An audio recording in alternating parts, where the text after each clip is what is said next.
நமஸ்காரம். நாம் சில மருந்துகளை சாப்பிடும்போது அதனால் ஏற்படும் தொல்லைகளை போக்க வேறு சில மருந்துகளும் சாப்பிட வேண்டி வரும். ஒரு ஆன்டிபயாட்டிக்கோ பெயின் கில்லரோ சாப்பிட்டால் கண்டிப்பாக அதோட கூட ஒரு ப்ரோபயோட்டிக் அப்படின்னா நல்ல பாக்டீரியாக்களை பாதுகாக்கிறதுக்கு வேண்டிய மருந்தையும் சேர்த்து சாப்பிட வேண்டும். அப்போ தான் வயிறு ஒழுங்காக இருக்கும், வலிக்காமல் இருக்கும், வயிற்றுப்போக்கு இல்லாமல் இருக்கும். அப்போ ஏதோ ஒன்று இந்த உடம்புக்கு வியாதி தீர்றதுங்கிறது ஒரு நல்லது. அந்த நல்லது நடக்கணும்னாலே அதுக்கு ஒரு விலை கொடுக்க வேண்டியிருக்கு.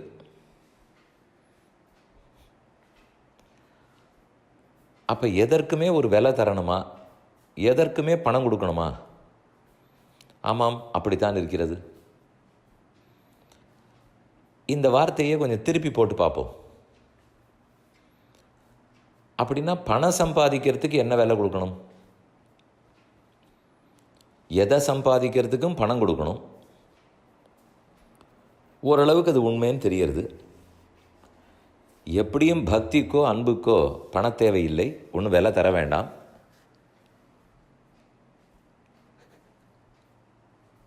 அந்த மாதிரி இருக்கிற ஒரு சிலவற்றை தவிர மற்றதுக்கெல்லாம் விலை கொடுக்க வேண்டியிருக்கு. ஒரு பேர் சம்பாதிக்கணும்னா கூட அதுக்கு விலை இருக்குது. உடம்பு சரியாக போகணுன்னா விலை இருக்குது. ஒரு தங்க கோப்பை ஜெயிக்கணும்னா அதுக்கு விலை இருக்குது. பணமாக கொடுக்க வேண்டியிருக்கலாம், உழைப்பாக கொடுக்க வேண்டியிருக்கலாம், நேரமாக கொடுக்க வேண்டியிருக்கலாம், எப்படியும் இருக்கலாம். அதை திருப்பி பார்த்தால் அப்போ பணம் சம்பாதிப்பதற்கும் விலை கொடுக்கணுமானால், ஆமாம். என்ன முதலீட்டை சொல்கிறீடா? முதலீடு பண்ணால் தான் பணம் சம்பாதிக்க முடியும்னு நான் அதை சொல்லலை. பணம் சம்பாதிக்கணும்னாலும் இந்த நாளில் ஆரோக்கியத்தை விலையாக கொடுக்க வேண்டியிருக்கு. குடும்ப நலத்தை விலையாக கொடுக்க வேண்டி உள்ளது. நம்முடைய ஆனந்தத்தையே கூட அவ்வப்போது விலையாக கொடுக்க வேண்டியிருக்கு. ஏன்? இப்போ நம்ம எல்லாருக்கும் தெரியும், இந்த அளவு வேலையோ சம்பளமோ ஒரு 40 ஆண்டுகளுக்கு முன்னாக இல்லை. போன தலைமுறைக்கு நிச்சயம் இல்லை. அப்போ இப்போ அந்த விதயத்தில் நம்ம செழிப்பாகத்தானே இருக்கோம், நன்றாகத்தானே இருக்கிறோம். ஆமாம். ஆனால் அதற்காக என்ன விலை கொடுத்துருக்குறோம்? முதல்ல எந்த வேலைக்கு போகணுன்னாலும் இப்போ நீண்ட தூர பயணம். அது சரி, பஸ்ஸில் போக வேண்டாமே, மோட்டார் பைக்கில் போகிறோமே. அதனால் முதுகுவலி, லோ பேக் பெயின். அப்போ மோட்டார் பைக்குங்கிற வசதி வந்தது. ஏதோ 2 வீலர், ஸ்கூட்டராக இருக்கட்டும், எதுவாக இருக்கட்டும். குண்டும் குழியுமான சாலைகள் வந்தன, நீண்ட தூர பயணம் வந்தது, கூடவே முதுகுவலியும் வந்தது. நீண்ட தூர பயணத்தாலே குடும்பத்தோடு செலவழிக்கும் நேரமும் குறைந்தது.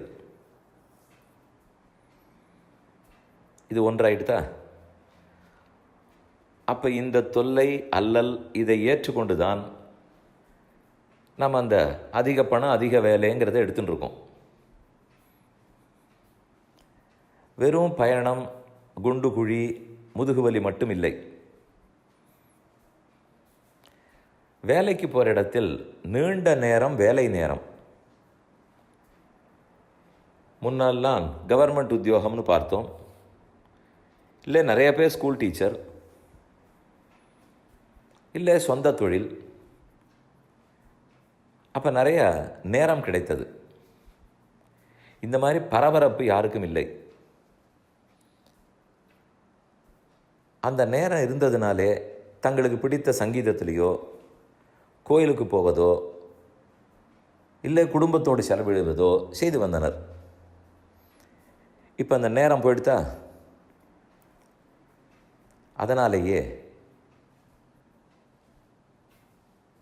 ஒர்க் லைஃப் இம்பேலன்ஸ் வருகிறது. எவ்வளோ நேரம் வேலை செய்கிறோம், எவ்வளோ நேரம் குடும்பத்தோடு செலவழிக்கிறோங்கிறது போயிடுத்து. அவ்வளவு நேரம் வேலை செய்து விட்டால் வீட்டுக்கு வந்தால் எல்லாத்துக்கும் களைப்பு வந்து விடுகிறது. வேறு எதையும் நம்மால் பண்ண முடியல. அப்போ நீண்ட தூர பயணமும் வந்தது, நீண்ட வேலை நேரங்களும் வந்தன. அதோடு போட்டி அதிகரித்து விட்டது. ஏன்னா நிறைய கடன் வாங்கிட்டோம், அதை வைத்துக்கொண்டு நிறைய பொருட்களை வாங்கிட்டோம், வீடும் வாங்கி ஆகிவிட்டது. இப்போ சொந்த வீட்டில் இருக்கோன்னு சொல்கிறோம், ஆனால் அதுக்கு வாடகை ரூபத்தில் கொடுக்கறதுக்கும் வட்டியை அசலும் பேங்க்குக்கு திருப்ப கொடுக்கறதுக்கும் ஒன்றும் பெரிய வித்தியாசம் இல்லை. வாடகை கொடுக்கறத வட்டி கொடுத்துட்டு போகலாம் அப்படின்னு தானே சொல்கிறோம். அதனால் இது ஒரு விதமான கடன், அது ஒரு விதமான கடன்.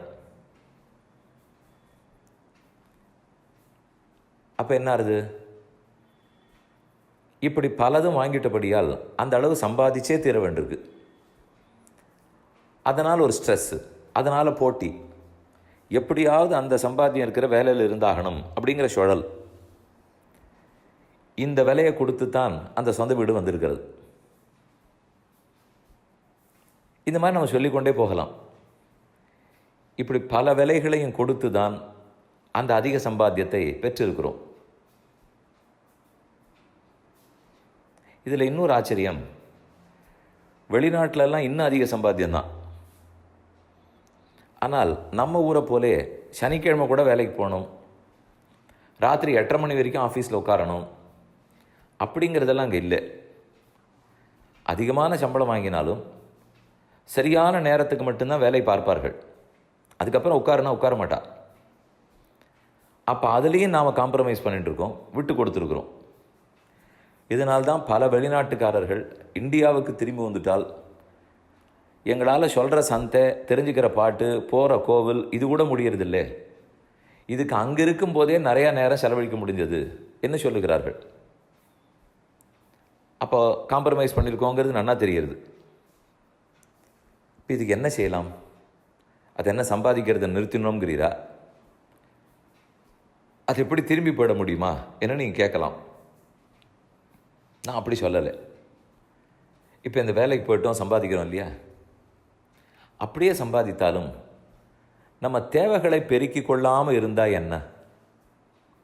சம்பாதிக்கிறதுக்காக அந்த தேவைகளை பெருக்கிட்டு தான் ஆகணுமா? இப்போ தேவைகள் பெருகித்துங்கிறதுக்காக அதிகமாக சம்பாதிக்கிறோமா, இல்லை அதிகமாக சம்பாதிக்கிறோமேங்கிறதுக்காக தேவைகளை கூட்டிக் கொள்ளுகிறோமா? நல்லா சம்பாதிப்போம், தேவைகளை குறைச்சலாக வச்சுப்போம். இப்போ நம்ம தரையில் உட்காந்து சாப்பிட்லாமே, 30,000 40,000 கொடுத்து டேபிள் தான் வாங்கணும்னு இல்லை. இன்னும் முதுகுவரி வரலைன்னா தரையில் படுக்கலாமே, அதே 30,000 கொடுத்து கட்டில் வாங்கணுங்கிறது இல்லை. ஒரு வீடுன்னு சொன்னால் இந்தாங்கோ 3 லட்சத்துலேருந்து 6 லட்சம் ரூபா வரைக்கும் ஃபர்னிச்சர் அப்படின்னு இருக்கணுங்கிற அவசியம் இல்லை.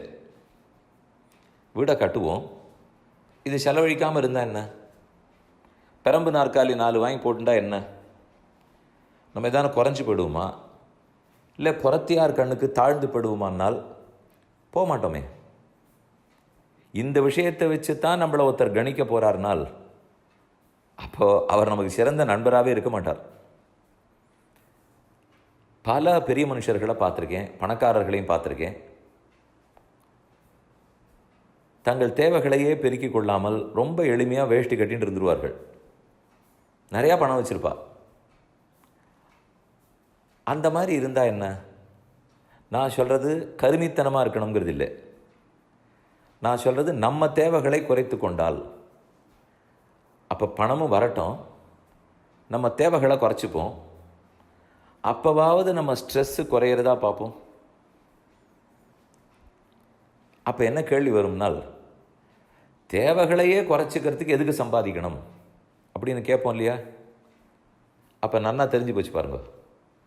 இந்த தேவைகள்லாம் இல்லாமல் எனக்கு இருக்க முடியும், ஆனால் ஏனோ அந்த தேவைகளை பெருக்கிக்கிறேன். அந்த தேவைகளை பூர்த்தி பண்ணணுங்கிறதுக்காகத்தான் சம்பாதிக்கணும்னு சொல்கிறேன். சரி சம்பாதிச்சுக்கோ, இதெல்லாம் வேண்டாமேன்னு சொன்னால், இதெல்லாம் எல்லாத்துக்கும் ஏன் சம்பாதிக்கணும்னுவேன். என்ன இதோட அது அதோட இதுன்னு எப்படி பின்னி பிணைஞ்சிருக்கு பாருங்க. சில பெரிய மாமேதைகள் மாமனிதர்களை பற்றி கதையெல்லாம் படிக்கிறோம். பெரிய பதவி பெரிய பணக்காரர்களாக இருப்பா, ஆனால் இன்னும் சைக்கிள் ஓட்டின்னு போயின்னு இருப்பா. வேலையெல்லாம் நன்னா செய்வார்கள், ஊருக்கு உழைப்பார்கள். ஆமாம், நான் எதுக்கு வீணாக கஷ்டப்படணும், என்னால் ஆனது புகையை குறைக்கிறேனே என்று சொல்லலாம். அவர்கள் கதர் சொக்கா போட்டுட்டு போகலாம், வெறும் 8 முழம் வேஷ்டி கட்டின்னு இருக்கலாம், எதுவும் பண்ணுவார்கள்.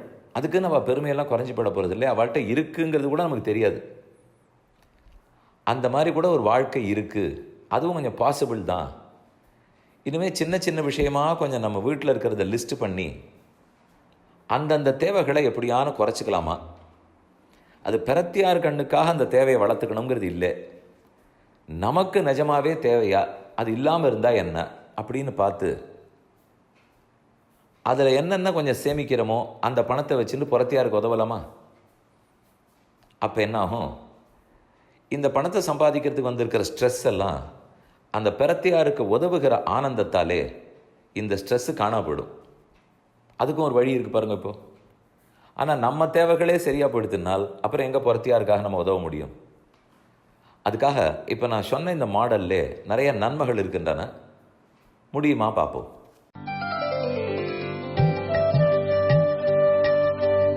இந்த என் பணி ஆடியோவை உங்களுக்காக வழங்கியவர் வேலுக்குடி ஸ்ரீ கிருஷ்ணன் சுவாமி. இந்த ஆடியோவை தினமும் உங்கள் மொபைலில் பெற கிஞ்சித் என் பணி KINCHITENPANI என்ற ஆப்பை கூகுள் பிளே ஸ்டோரிலோ அல்லது ஆப்பிள் ஐஸ்டோரிலோ டவுன்லோட் செய்து கொள்ளவும். தினந்தோறும் இது போன்ற உபன்யாசங்களை கேட்டு மகிழவும்.